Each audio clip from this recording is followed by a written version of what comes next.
Hello there, it's November the 7th and I just want to give you a quick little walk around the plots and tell you what I've been up to. And obviously nothing really growing now, just stuff, winter crops in and various things. So I just go little quick tour just to show you what's been happening.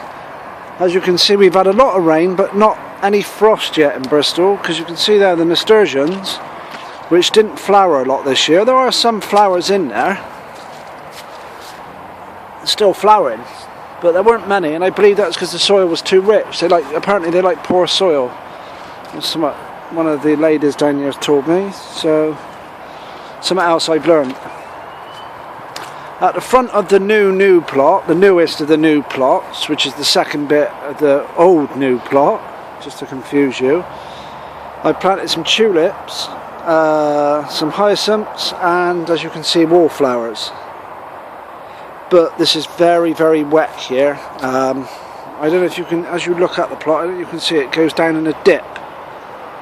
So I'm not really sure whether the tulips are going to survive. I did put a little bit of grit in the bottom. It was just so wet, I got a feeling they may rot. There's the pond, well established now. Lots of life in there, frogs, pond skaters. I got some water snails in there now. And yeah, I'm pleased with that. That's looking good. Looking like it's been there a while. Got the log piles, like I said before, around. Maybe the frogs are going to go under there and hibernate for the winter. Drew some artichokes. I chopped them down before the winds about 2 weeks ago. I think we had these high winds forecast, which weren't really that high. As per usual, any weather story now gets multiplied by 10. And they're rather dramatic. I think that's something to do with 24-hour news stations, I'm not sure, but I know people did lose their lives and that's tragic, but it was nowhere near as bad as they were saying it was going to be. Coming up through here today, I've been doing a bit of weeding and putting some chip bark down the path, because the path was totally muddy. So as you can see, the path is now all chip bark, which is coming from this big pile here, which has been dumped. No one seems to be using it at the allotment. It seems to be just rotting down. So I'm tucking in, because the man did say, I did actually ask the man to keep dropping it here, so it was me who contacted him. So I've been tucking into it, and he said the more we take, or I take, or we, whoever wants it, the more he'll deliver. So that's what you've got to do. So that's a good freebie, it's a good mulch. Yeah, so I've been doing a pass, I've been putting out grass, so what I decided to do, I don't know whether it'll work or not. On top of the Bug Hotel, which is up here, I've been tucking the grass in the top. Don't know if you can see, clumps of grass. Hopefully that'll just grow away naturally. There's about 3 or 4 different grasses there. And there's a bit of ivy I've stuck in there as well today. So there's the pond. Looking lovely. It's so peaceful here. You can just sit here watching the world go by. And when the sun shines, you get lovely little reflections off, and it is really, really relaxing. Right, this is the newer plot. This was rotivated. I don't know if I probably showed you that in a previous video. I then managed to get some alpaca poo off a friend of a friend, and I chucked a load of that down, and basically just covered it up to protect it. But as you can see, it really is in a dip, because I'm stood quite high now looking down into that. So I'm going to have to think what I plant there, and maybe I'm going to have to get a load of muck to raise it up. I don't know if there's so much here. If something's gone in there, or that's just fallen out of there, I'm not sure. Either way, I'll put it back in. There, that was for the animals. Right, sorry about that. Coming up through, this was the bit that was no dig. All the beds had been taken up because they were like these stackable pallets. So I thought, well, rather than leave them out for the winter to rot away, get them in the dry and they'll last longer. But this here, as you can see, I'm going to step on it. I know you shouldn't. I don't know if you can see that. My feet are just sinking. So what I'm going to do on this section is the gardeners in work have been collecting loads of leaves around the ground, so there's a massive pile of leaves. So again, I'm going to layer it with a good 2 inches of first of all, cardboard, then a good 2-inch layer of leaves, and then I got 2 big loads of cow muck coming down once the local farmer's had his cows checked for TB. He's got his TB checks this week. So yeah, I'm going to try and build that up, because you can see, if I put the I'm wobbly, put the camera there, you can see the path is actually higher than that allotment. So on number 4, which is to the right here, it dips down, and if you go up again next door, it rises up again. So it's just in a dip. It's like a valley that's been created over the years where people have dug out and done stuff. That's nothing to worry about too much. Comfrey still growing, roses still budding and just about to burst into flower still. You see that? So yeah, it's been very mild down south. I appreciate folk up north have had some good frost the last few nights, but not so down here yet. So right in here, day before yesterday, bonfire on November the 5th, I planted my new garlic, which is garlic castana, from the same company, really garlicky garlic company. So I've put that in there.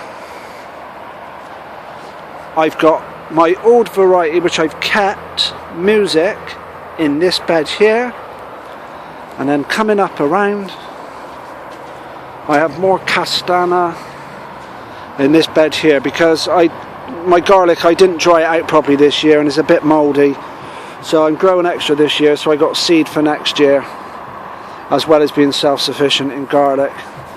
Nothing going on up there, there's a few spuds decided to come up. Here I got January King carrots,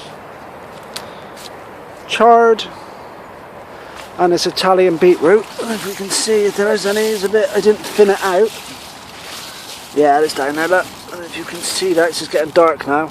But down in there is some beetroot. Fennel, which is going to bloody seed. I planted too much and I haven't been able to eat it or give it away.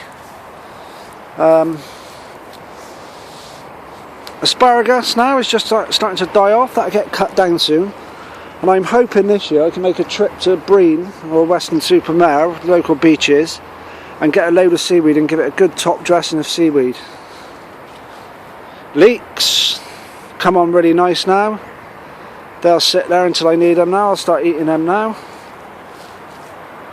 What else have we got? Oh, yeah, let me just whip you round into the polytunnel. Now, the polytunnel's not got a lot going on now. I just cleared out all the tomato plants. I've still got pepper plants. Here's what I've picked. Chilies. So just leave them there to dry out a bit. And we've got Scotch bonnets up here. And this is huge. It's just gone off like a real big bush and funny shaped. And I got loads of them to pick, which I will probably do tomorrow after work if I'm not too tired, because I'm on the early shift this week. I come down today because I wanted to get it done. Anyway, I don't know if any of you are thinking, why you've got nothing growing in your polytunnels for all year growing. Well, the soil, I don't know if you can see it, it really does need a bit of work doing on it. So I'm going to turn it over, and this will get a good 4-inch layer of cow manure. I'm just going to rest it this winter, ready for next year. Some people might think that's a waste of space and should keep growing, but I just want to give the soil a bit of chance to recover, because what you put in is what you get out, and I can sacrifice a few winter lettuces for the sake of having good soil next year. Right, here's the path here. As you can see, we're flooded, but this floods this side because the guy before purposely dug this drainage ditch to take the water. I don't know if you can see next door is willows, but they are sitting in the water, which they don't mind. So really that drainage ditch is a blessing in disguise, because otherwise that would be the whole of the plot. Right, coming down through, we've got kale. Been eating that, that's lovely. I love kale, one of my favourite winter crops. Behind there we got celery. I haven't done that right. I was told it was self-blanching, but it's clearly not, because it's just string. I was given the plants by someone else. I assumed they were self-blanching. She didn't tell me they were self-blanching. I just assumed, but obviously they weren't. Here are my sprouts. I don't know if we can see through the netting, but they've blown a bit at the bottom. No, they're not too bad. They're looking good, but they're ready all the way up. So I'm gonna have to start eating sprouts soon. I think they'll be bloody finished by Christmas. We'll see. What else have we got? Rhubarb obviously finished. Flowers behind wildflowers have all come up, lovely. My flower bed is a mess. I've neglected that this year. That needs a real sort out. That's my next job. Courgettes have gone over now. More nasturtiums that have self-seeded come across into the courgettes. They're still going. We've got purple sprouting broccoli sticking out of the netting now. I don't want no pigeons getting in there, so just cover that up. I'll put a cable tie on that. We've got cabbages here, I'm not sure what they are. Pixie, I think, I'm not 100% sure. And then Savoys here, and they're ready. Everything's ready, it's too mild. I want it to get cold now, so it just stops the growth, and they're there and I can pick them when I want them. Otherwise, they're going to shoot to seed if it doesn't get cold soon. And Celeriac, which again, this year, I'm a bit disappointed. I've left it in as long as I can. Try and get a bit of growth on it, but it's not brilliant. It's there. I'll get something off it, but it's not like my first year, which was fantastic. So yeah, that's about it. Lots to do now, because I try and get as much done as I can now, weather permitting and light permitting. Obviously the light's fading now, as you can tell. Get as much done as I can now, so then come next spring I'm not running around like a blue ass fly like the rest of the allotment orders down here and chasing my tail. What with a move to a new job next year as well, there's going to be a lot of change, so I need to be on top by the end of the winter. Oh, there we are. One more thing, pumpkins. Now I gave several away for Halloween and we've had a few soups. And this is what we got left. We've got these two here, and then in this box, we just dropped a bloody brick on them. We have all those. So, plenty of pumpkins to be eaten. Okay, you enjoyed the little tour. It was going to be shorter than this. I say that every time. Take care, and I'll see you all soon. Bye-bye.